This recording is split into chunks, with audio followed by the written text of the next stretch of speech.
안녕하세요. 장지훈 목사입니다. 오늘은 1월 15일 수요일 아침입니다. 이제 리딩 지저스 성경 읽기를 2주째 하고 있습니다. 하루하루 성경을 읽으시면서 은혜 받으시기를 주님의 이름으로 축복합니다. 지난주 목요일부터 오늘까지 창세기 17장에서 36장까지를 통독했는데요. 창세기 3장에서 타락 사건 이후 창세기 11장까지 우리는 끝도 없이 죄의 영향력이 커져가는 것을 보게 되었습니다.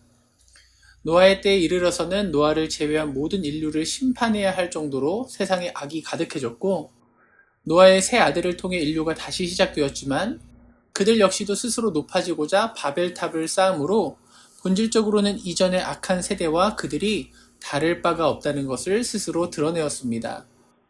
그런 가운데 성경은 한 사람에게 관심을 기울입니다. 하나님이 그 한 사람을 선택해 부르셔서 그 사람 안에서 모든 민족을 복을 받게 할 거라 말씀하십니다. 그가 바로 아브라함입니다. 하나님이 아브라함과 맺으신 언약은 구약 성경뿐만 아니라 성경 전체를 이해하는 데 매우 중요합니다. 그래서 우리가 창세기 36장까지 읽으며 아브라함과 이삭과 또 야곱의 이야기도 상당히 읽었지만 특별히 아브라함 이야기에 집중해서 함께 묵상해 보려 합니다. 창세기 12장은 아브람을 부르신 장면으로 시작됩니다. 먼저 아브람이 본격적으로 등장하기 전에 그 배경 이야기로 창세기 11장 25절과 26절이 있습니다. 데라를 낳은 후에 190년을 지내며 자녀를 낳았으며 데라는 70세에 아브람과 나홀과 하란을 낳았더라. 하나님은 오래전부터 아브람과 그의 아내 사레를 준비시키셨습니다. 아브람은 아버지 데라와 함께 가나안 땅으로 가다가 무슨 일인지 몰라도 도중에 멈춰서 하란에 정착하였습니다. 하지만 이미 아브람의 마음속에는 가나안 땅으로 가야 한다는 생각이 있었습니다. 아내 사레 역시 자식이 없었다는, 임신하지 못한다는 역경을 겪고 있었지만 하나님께서는 이 역경과 여러 과정을 통해서 두 부부를 준비시키신 다음에 아브람을 부르셨습니다. 하나님이 아브람에게 이렇게 말씀하셨습니다. 너는 너의 고향과 친척과 아버지의 집을 떠나 내가 너에게 보여줄 땅으로 가라. 그리고 하나님이 그에게 복을 약속하셨습니다. 내가 너로 큰 민족을 이루고 내게 복을 주어 내 이름을 창대하게 하리니 너는 복이 될지라. 너를 축복하는 자에게는 내가 복을 내리고 너를 저주하는 자에게는 내가 저주하리니 땅의 모든 족속이 너로 말미암아 복을 얻을 것이라. 하나님의 말씀에 아브람이 떠났습니다. 그리고 하나님께서는 이 아브람을 통해 인류의 새 출발을 이렇게 시작하신 것입니다. 창세기 11장까지 죄의 영향력이 퍼져나가는 상황 속에서 하나님께서는 이렇게 또다시 새롭게 당신의 백성을 창조하고 계셨습니다. 인간은 에덴 동산을 상실하고 바벨탑을 짓고 자기 이름을 높이려고 했지만 실패하고 말았습니다. 그런데 하나님께서는 한 사람 아브람을 직접 선택하셔서 그 모든 일들을 아브람을 통해 이루시겠다 약속하신 것입니다. 아브람이 약속의 땅으로 가는 동안에 머무는 곳마다 제단을 쌓고 여호와의 이름을 불렀는데요. 이것은 아브람이 머무는 그곳이 여호와에게 속한 땅이라는 선포였습니다. 창세기 4장 26절을 보면 셋의 후손이 여호와의 이름을 부르기 시작한 이후부터 그것은 하나님께 속한 자들이 늘 해오던 일이었습니다. 그런데 아브라함은 하나님께 순종하고 믿음으로 약속의 땅에 들어가자마자 기근 때문에 그 땅에서 나왔습니다. 아마도 아브라함은 하나님께서 약속하신 땅으로 들어가면서 풍요로울 거라고 기대한 것으로 보입니다. 그런데 가자마자 그들의 작은 식구조차 먹고 살 수 없는 땅이라는 것을 경험하게 된 것입니다. 그래서 아브라함의 믿음은 즉각적으로 시험대에 놓이고 흔들렸습니다. 기근을 피해 애굽으로 내려가는 결정은 논리적으로는 타당해 보였지만 현명한 선택이 아니었습니다. 그래서 비록 잠깐이기는 했지만 아브라함은 약속의 땅에 대한 소유권을 포기하게 됐을 뿐만 아니라 아내 사라를 누이라고 속이면서 애굽 왕의 첩이 되어서 언약의 자손을 얻지 못하게 될 위기까지도 자초하게 된 것입니다. 아브라함은 자기가 섬기는 하나님이 어떤 분인지, 얼마나 크신 분인지를 잘 몰랐던 것 같습니다. 그래서 약속의 땅을 벗어나고 사라가 애굽의 왕에게 붙들리게 된 것이죠. 아브라함이 모든 민족의 복의 근원이 되기는커녕 그의 어리석음으로 인해 하나님의 계획이 거의 실패할 지경에 놓인 것입니다. 그런데 아브라함을 복의 근원이 되게 하시겠다는 하나님의 계획이 꺾이지 않습니다. 하나님의 계획이 아브라함의 두려움과 실수로 인해서 실패하거나 폐기되지가 않습니다. 하나님은 바로에게 재앙을 내려서 사례를 보호하고 아브라함을 약속의 땅으로 돌려보내십니다. 우리가 아브라함을 묵상할 때 잊지 말아야 할 부분이 여기인 것 같아요. 아브라함은 나중에 믿음의 조상이라 불리겠지만 하나님의 택하심과 일하심은 아브라함의 공로로 이루어진 것이 아니라는 사실입니다. 그렇게 창세기 15장으로 가게 되면 아브라함은 다시 한번 하나님의 약속을 듣게 됩니다. 하나님이 약속을 새롭게 하시면서 아브라함의 자손이 하늘의 별들처럼 셀 수 없이 많을 거라 알려주십니다. 이에 대해 성경은 아브라함이 여호와를 믿으니 라고 덤덤하게 기록합니다. 매우 중요한 말씀이에요. 왜냐하면 하나님께서 아브라함의 믿음을 보시고 그것을 의롭게 여기셨기 때문입니다. 믿음 자체가 어떤 능력이 있고 효력을 발생시킨다는 것이 아닙니다. 중요한 것은 아브라함의 믿음은 여호와 하나님이 어떤 경우에도 그분이 하신 약속을 이루신다는 확신이었다는 것입니다. 그래서 아브라함은 하나님의 약속을 믿고 그에 대한 증표를 구했습니다. 성경을 보면 때로 사람들이 두려워서 증표를 구하기도 하지만 때로는 믿음의 표현으로 구해요. 여기서는 아브라함이 믿음으로 증표를 구한 것입니다. 그래서 하나님이 응답하여서 아브라함과 언약을 맺으시는데요. 이 언약을 체결하는 의식이 매우 중요합니다. 먼저 하나님은 아브라함에게 소와 양과 비둘기를 제물로 가져와 그 중간을 쪼개라고 하셨습니다.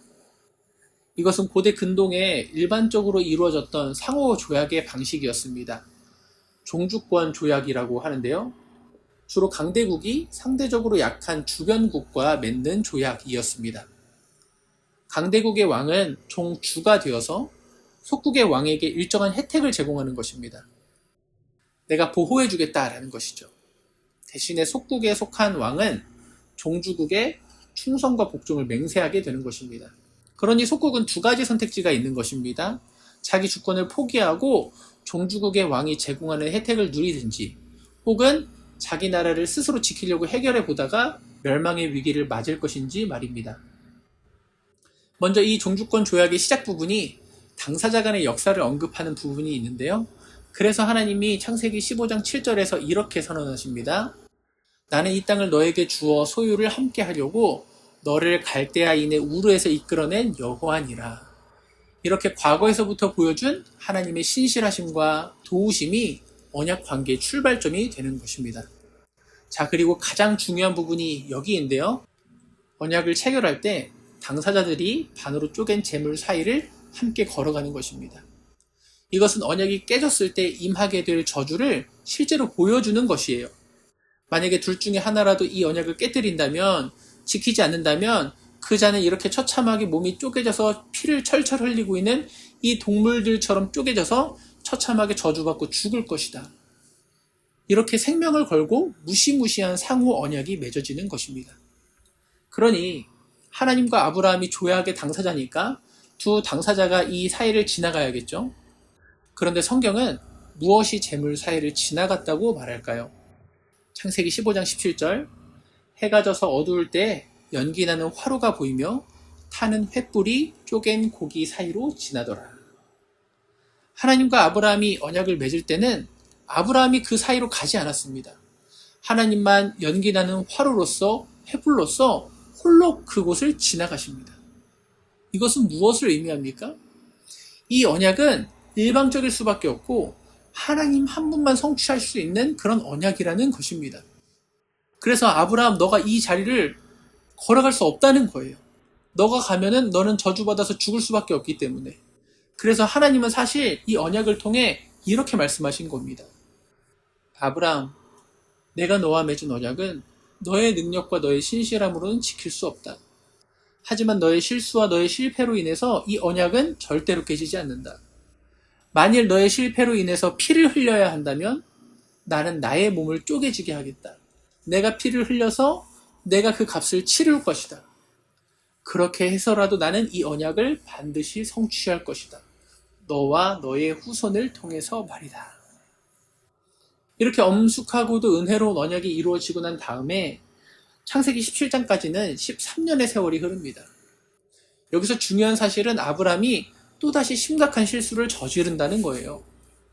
하나님께서 언약을 이루실 것을 인내로 믿음으로 기다리지 못하고 여종 하갈을 통해서 아들을 얻는 큰 잘못을 저지릅니다. 그리고 그 결과 이스마엘이 태어나게 되었습니다. 이렇게 하나님의 기준에 한참 못 미쳐 보이는 아브라함에게 소망이 있을까요? 그렇게 창세기 17장에서 하나님은 아브라함과 언약을 갱신하십니다. 이것을 간단히 표현하면 나는 너의 하나님이 되고 너는 나의 백성이 될 것이다 라는 말입니다. 이번에도 하나님이 먼저 아브라함에게 다시 관계를 맺자고 제안하십니다. 계속해서 우리가 확인하게 되는 것은 하나님과 관계를 맺을 때 그 주도권이 사람이 아니라 하나님께 있다는 것입니다.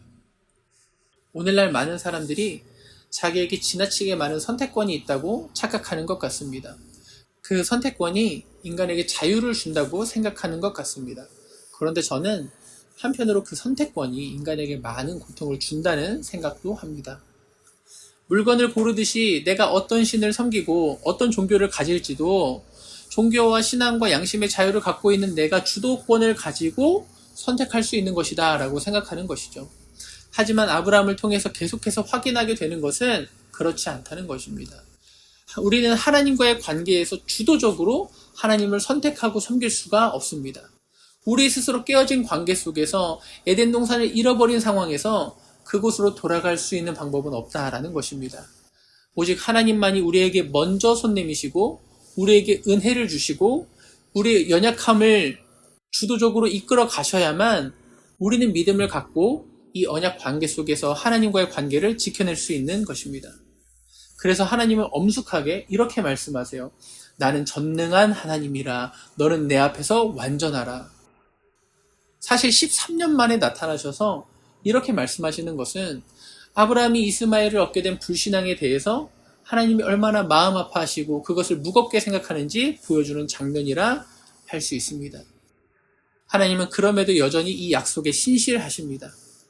아브라함과 사레가 변화될 필요가 있었습니다. 그래서 하나님은 아브라함과 사라로 이름을 바꿔주시고 이 언약 관계에서 복종을 상징하는 할례를 받도록 하십니다. 그리고 하나님은 이 언약을 아브라함 너와 너의 후손들에게까지 적용한다라고 말씀하십니다. 할례는 이스라엘 백성이 자신을 구원하신 언약의 하나님을 바라보도록 하는 것이었습니다. 그리고 조상 아브라함이 그랬듯이 그들 역시 여호와를 믿는다면 여호와께서 그들의 피난처가 되실 거라는 약속이었던 것입니다. 이렇게 하나님은 영원히 갱신되는 언약을 통해서 하나님의 백성들이 죄에 걸려 넘어지고 기준에 미치지 못할 때에도 하나님의 약속이 절대로 흔들리지 않는다는 것을 보여주셨습니다. 그리고 그것이 너무나 필요한 것이었습니다. 왜냐하면 이 약속은 우리의 어떠함이 아니라 하나님의 신실하심에 달려있기 때문이었습니다. 이제 드디어 창세기 21장에 이르러 이삭이 태어나고 하나님의 약속이 이루어집니다. 그런데 하나님께서는 이 아브라함에게 최종적인 시험을 주십니다. 우리가 아는 것처럼 하나님께서 너의 사랑하는 이삭을 제물로 바치라 라고 아브라함에게 말씀하신 것입니다. 이 시험의 핵심은 그것이었습니다. 하나님은 아브라함의 믿음이 약속을 성취하시는 하나님 자신에게 있는 것인지 혹은 약속을 이루어가는 과정 중에 그가 받고 누리게 된 복 때문인지를 분명하게 하고 싶으셨던 것입니다. 그러니 이 시험의 본질은요, 하나님을 섬길 것인가, 복을 섬길 것인가 선택하는 그런 시험이었습니다. 아브라함은 하나님의 명령에 순종하기 위해 이삭을 데리고 하나님이 일러주신 곳으로 갔습니다. 아브라함은 하나님이 기적을 행하실 거라 믿었을까요? 자기 종들에게 한 발을 비춰보면 그랬을 수도 있습니다. 그래서 종들에게 내가 아이와 함께 저기 가서 예배하고 돌아올 것이다 말하기도 했고요. 또 아들 이삭이 어린 양이 어디 있냐라고 물었을 때 하나님이 번제할 어린 양은 친히 준비하실 것이다 라며 안심시키기도 했습니다. 그런데 분명한 것은 아브라함이 하나님께서 기적을 베풀지 않으시더라도 이삭을 기꺼이 제물로 바칠 마음이었다라는 것입니다. 그래서 히브리서 11장 19절은 하나님이 이삭을 죽은 자 가운데서 살리실 수 있었다고 아브라함이 믿고 있었다고 말합니다. 실제로 그는 그런 약속을 받은 적은 없었죠.